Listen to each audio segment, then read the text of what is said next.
Hello and welcome to this edition of FYI Weekly, your official source for City of Greensboro news and information. The city's Housing and Neighborhood Development Department is hosting a series of interactive public meetings to provide an update about the progress in establishing a Community Land Trust, or CLT. A representative from Grounded Solutions Network will talk about the feasibility of a CLT in Greensboro and the process for developing a community business plan to move forward. The goal of a community land trust is to create permanent affordable housing for low to moderate income families on developed and undeveloped parcels of land in redevelopment and reinvestment areas. Several meetings will take place throughout the day on Tuesday, January 30th. From 9:30 a.m. to 10:30 a.m. at Hemp Hill Library on West Vandalia Road, from 11:30 a.m. to 12:30 p.m. at Peeler Recreation Center on Sykes Avenue. An afternoon session will take place from 3 p.m. to 4 p.m. at Gateway Gardens on East Gate City Boulevard, and an evening option is available from 6 p.m. to 7 p.m. also at Gateway Gardens. A final meeting option is scheduled on Wednesday, January 31st from 9 a.m. to 10:30 a.m. at the McGirt-Horton Library on Phillips Avenue. For more information about community land trusts, visit the city's website. If you have plans to build a backyard bungalow, add a garage, basement apartment, or an in-law suite on your property, listen to this before you get started. These types of living arrangements are officially called accessory dwelling units, or ADUs. The city wants to simplify the construction and approval process for these projects. The Greensboro Planning Department has drafted an update to the current ADU ordinance to achieve this goal. ADUs are basically small houses or apartments that exist on the same property as a single-family residence. Owners can learn more about the proposed ordinance changes by attending a virtual open house meeting on Monday, January 22nd at 5:30 p.m. or on Wednesday, January 24th at 11 a.m. Register to attend one of these Zoom sessions by contacting Chris Andrews, the city's land development manager, at 336-373-2918. To review the FAQs about the proposed ADU ordinance changes and to read more about how they can benefit the community, visit the city's website. Guilford works in partnership with the North Carolina Department of Commerce Division of Workforce Solutions will host Fierce Fellows starting in April.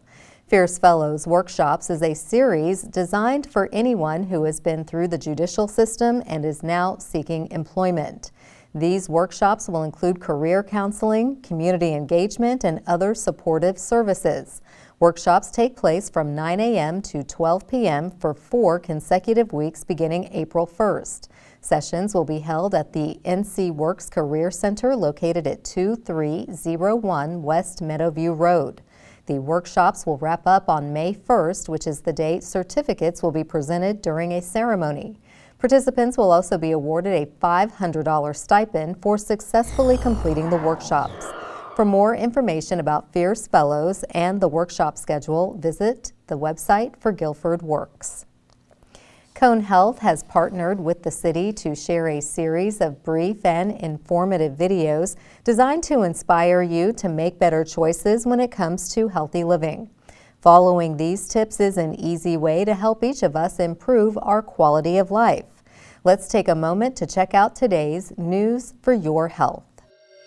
About 75% of women sometime during menopause experience hot flashes. Are you feeling the heat? One of the first things that I hear is, well, what can I do about this?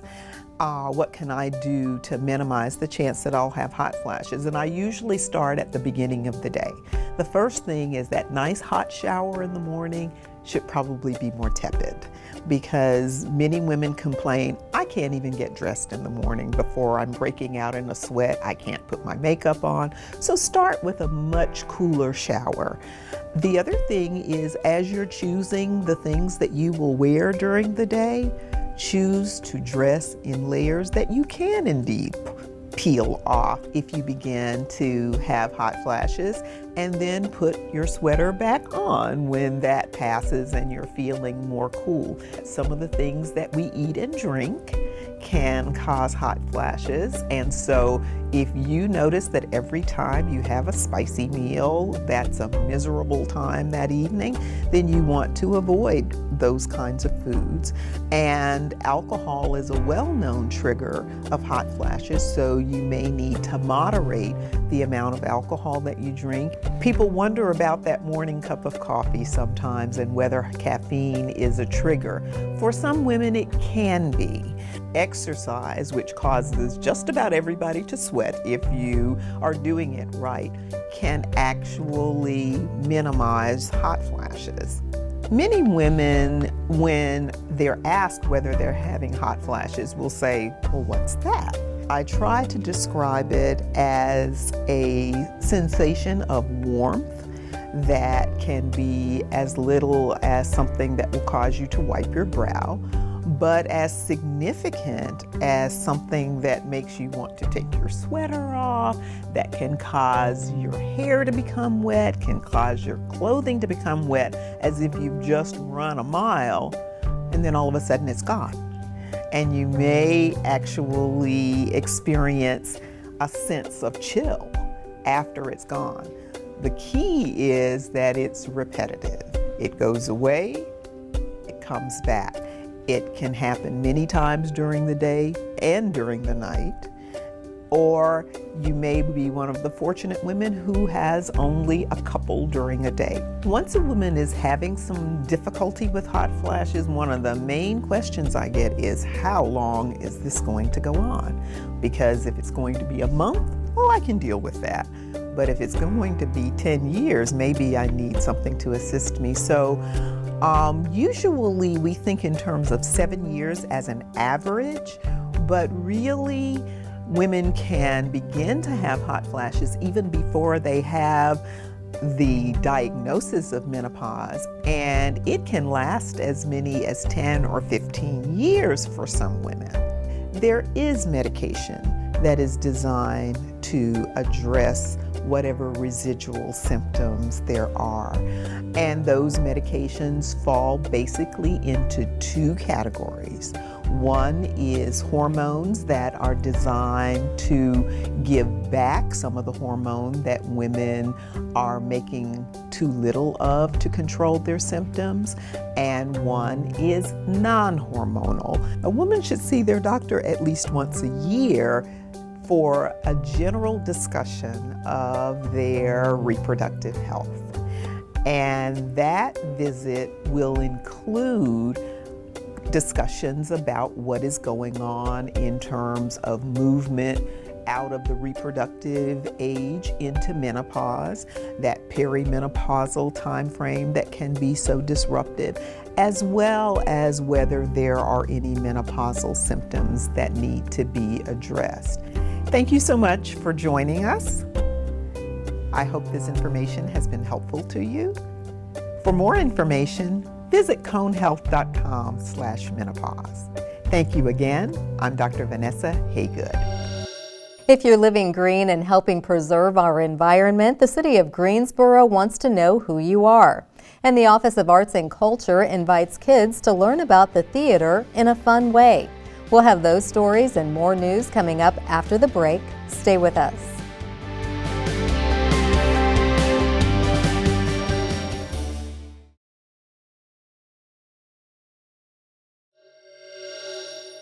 Welcome back to FYI Weekly.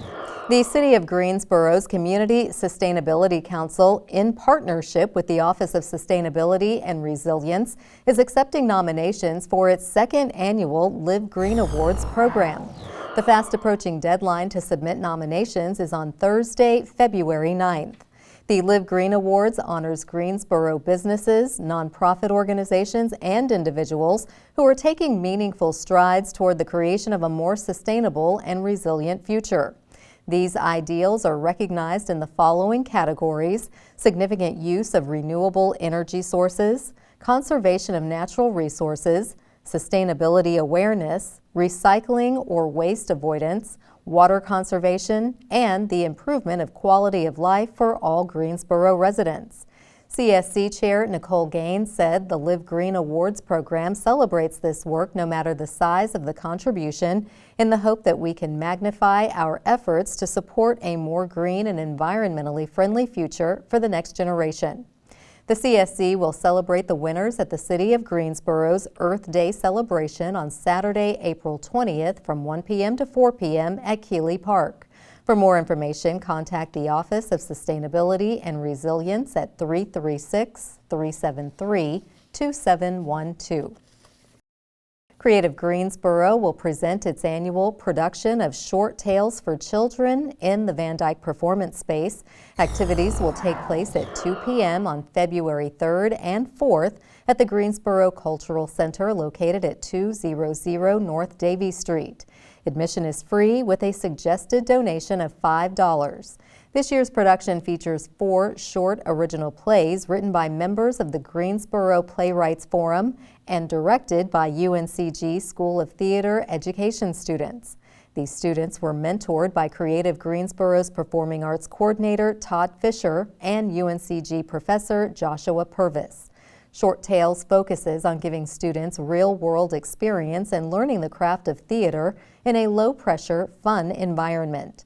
Children ages 7 to 12 auditioned and were cast for what will be their first opportunity to participate in theater.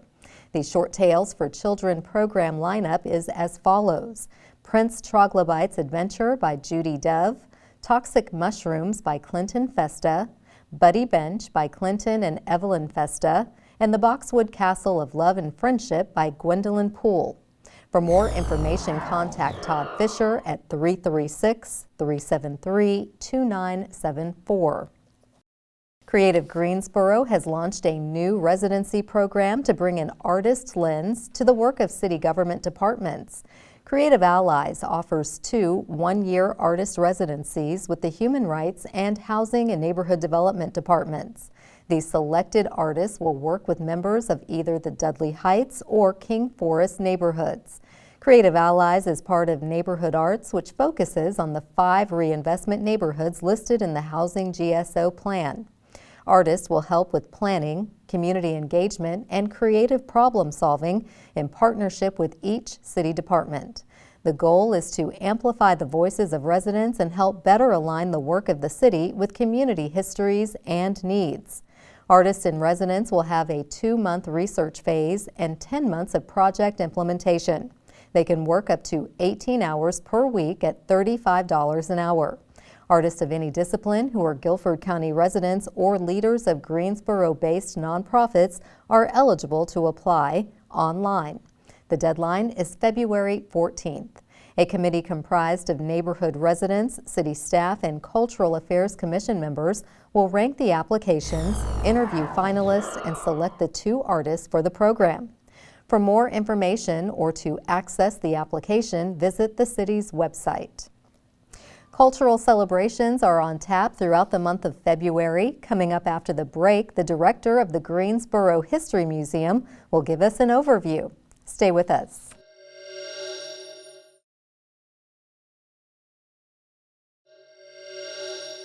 Welcome back to FYI Weekly. There are several opportunities for the community to participate in cultural programs celebrating both the Chinese and African American communities. Joining me now to give us a sneak peek of the coming attractions is Carol Hart. She is the Executive Director of the Greensboro History Museum. Hello, Carol. Welcome back. Thank you for having me. Always good to see you. Are there any new exhibits? Every time you come, I'm always excited because that means yes. So Yes. Are there any new exhibits on display at the museum? We're continuing with our NC Democracy 11 elections, and as we're coming into a presidential election year, it's a good time to check out the impact that local politics has on state and national politics. We go all the way back to 1776.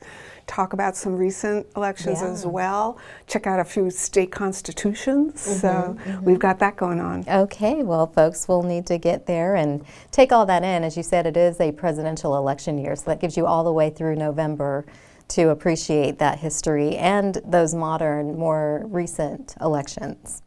Now, tell us about the exciting activities planned during the month of February. So we've got a lot going on in February, and we're kicking things off on February 3rd. It's a Saturday in the afternoon with a Lunar New Year festival. And we've done this for a few years, and this year is the Year of the Dragon. Oh, nice. And we're partnering with organizations from really all across the Piedmont, as well as some local city employee resource group, the Asian American Pacific Islanders group, to present a number of different performances and hands-on activities. So it's really one of our biggest events of the year.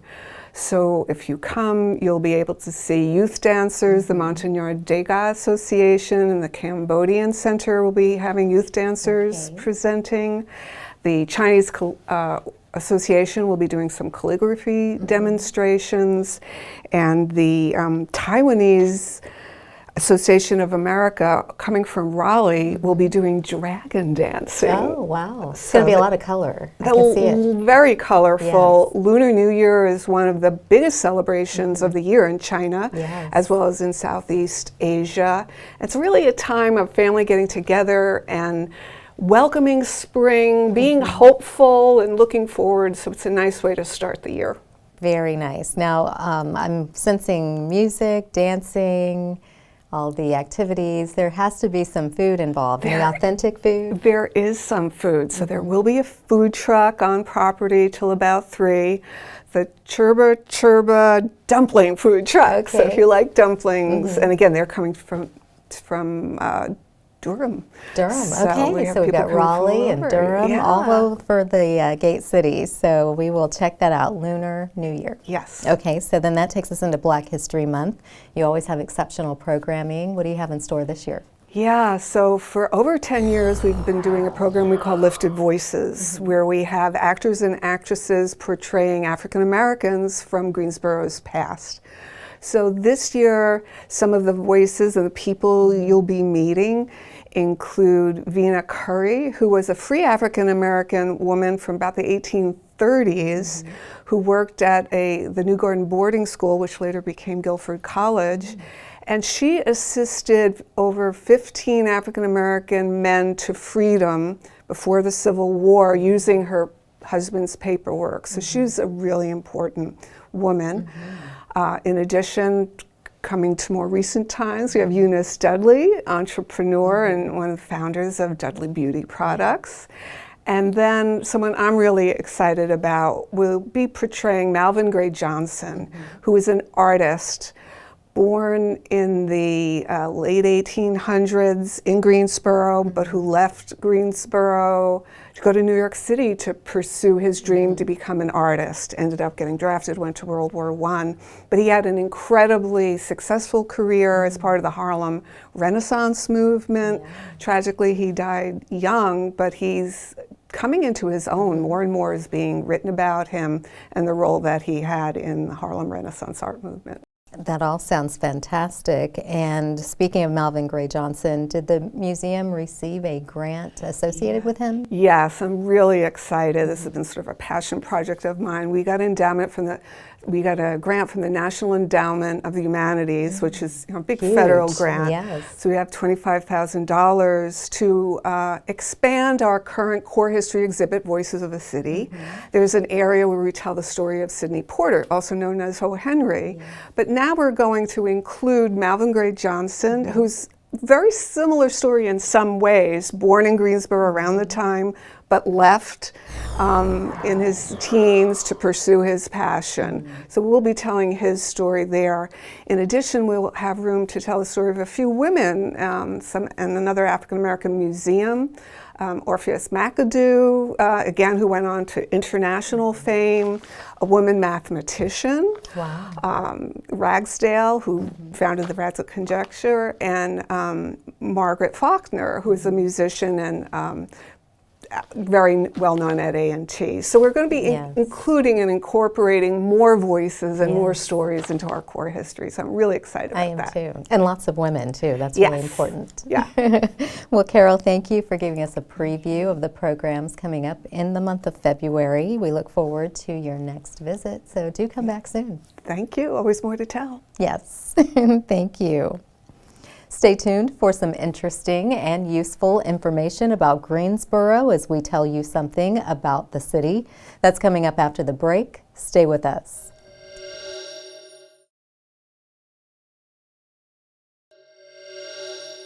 Welcome back to FYI Weekly. One way to stay informed about decisions that impact you and our city is by attending or tuning in to City Council meetings at 5:30 p.m. on the first and third Tuesday of the month. The fourth Tuesday is reserved for a meeting as needed. The City Council has resumed meeting in the Katie Dorsett Council Chamber on Level 2 of the Melvin Municipal Office Building located at 300 West Washington Street. The public is allowed in person, but only in a limited capacity. Those who choose not to be in the building can participate virtually. The Greensboro City Council meetings are broadcast right here on GTN. The meetings are also streamed live on the city's website and on Roku. To review the council meeting schedule and agendas, please visit the city's website. Here's an opportunity to learn a little something about the city. The city's International Advisory Committee, or IAC, will partner with the Family Service of the Piedmont to host a forum on human trafficking. The program will take place on Friday, January 26 from 2 p.m. to 4 p.m. at the Nussbaum Center for Entrepreneurship. Since 2010, the President of the United States has dedicated January to raising awareness about human trafficking and educating the public about how to identify and prevent this crime. Family Service of the Piedmont's outreach team will lead a conversation about what residents can do to assist in the effort to end human trafficking. This crime cannot be eradicated by a single person, community, organization, or government. It requires collaboration among different entities. Event organizers see this forum as a means of activating these connections. For more information about the forum, contact Family Service of the Piedmont at 336-387-6161. For more information about the IAC, visit the city's website. The Nussbaum Center for Entrepreneurship is located at 1451 South Elm Eugene Street. Coming up after the break, we'll showcase our department spotlight, but first, prepare to mark your calendars for the places to go and things to do on the town. I'm Dave, and here are some of the special events happening this week on the town. The Greensboro Project Space hosts an exhibition by Winston-Salem artist Judith Catherine Briand titled Through My Mother's Eyes from January 23rd through the 27th. The display contains a collection of archival objects and photos, along with an audible conversation between mother and daughter discussing life, loss, and memory. Learn more online at greensboroprojectspace.com. Two banjo-playing legends perform on January 26th in the Crown at the Carolina Theater. Alan Mundy and Bill Evans play a collection of bluegrass, old-time, and jazz in their first East Coast tour together. Both men are recent Steve Martin Banjo Prize winners. For tickets and more information, visit carolinatheater.com. Lincoln Center Theater's award-winning production of My Fair Lady visits the Tanger Center from January 26th through the 28th. Adapted from George Bernard Shaw's play, the show won 5 Outer Critics Circle Awards and 10 Tony Awards nominations, including Best Musical Revival.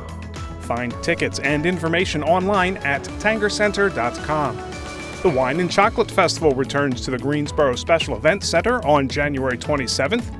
Guests can enjoy unlimited tastings of wines representing different styles and tastes from across the state.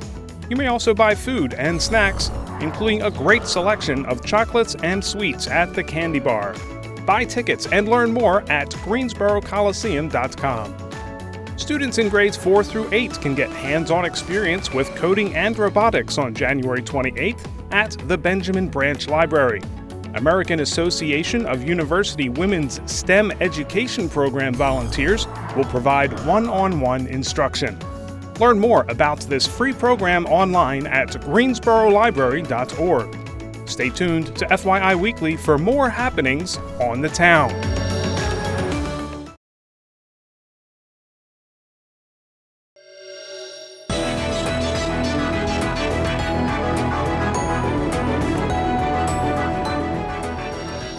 Welcome back. The City of Greensboro has more than 20 departments and several divisions committed to serving you, our residents and visitors. Let's go behind the scenes in our department spotlight. The Greensboro Parks and Recreation Department is offering baseball for youth and softball and kickball for adults this spring. A new women's-only softball league will also be open for interested parties. Baseball is open to players ages 5 to 15. The registration deadline is February 16th. For more information, contact Athletic Coordinator Phil Harden at 336-373-2955. Slow pitch softball is open to players age 18 and older for men and women. The registration deadline is February 23rd. For more information, contact Athletic Coordinator Barron Edwards at 336-373-2946. Kickball teams are open to players at least 18 years old and all genders. The registration deadline is February 23rd. For more information, contact Athletic Coordinator Tony Bird at 336-373-2794. Volunteer youth coaches can sign up online. To register for any of these sports leagues, visit the city's website. Coming up after the break is our Way to Go GSO shout out. Stay with us.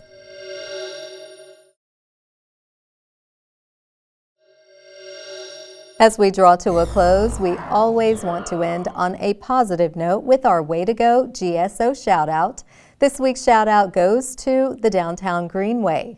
The community is invited to celebrate the start of construction for the final mile of the Downtown Greenway.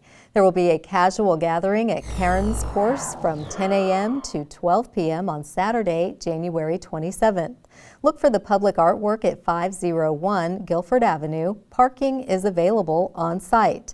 Enjoy hot chocolate, coffee, and s'mores.